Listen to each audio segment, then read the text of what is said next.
Sharing time.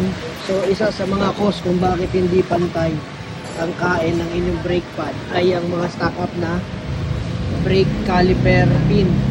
Ayan. Ayan. Tignan mo naman, napakaganit niya. So imbis na yan ay lumalaw ng maayos, stock up siya.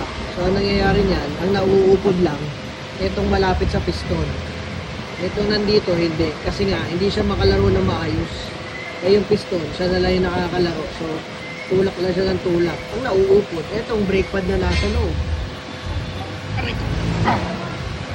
Ito mauuna dyan. Pansin nyo, mas manipis, no? So, ang gagawin natin dyan, papakawala natin yung pagkaka-stack up na ganyan. Dapat yan, pag naganyan, bumabagsak yan. So, papalabasin muna natin yung pin. Tapos, polish.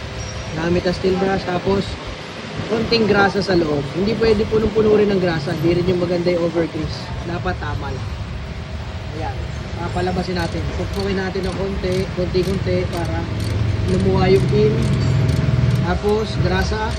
Tapos dapat hindi na yan ganyan katigas. Dapat smooth na yan. Okay? Sharing.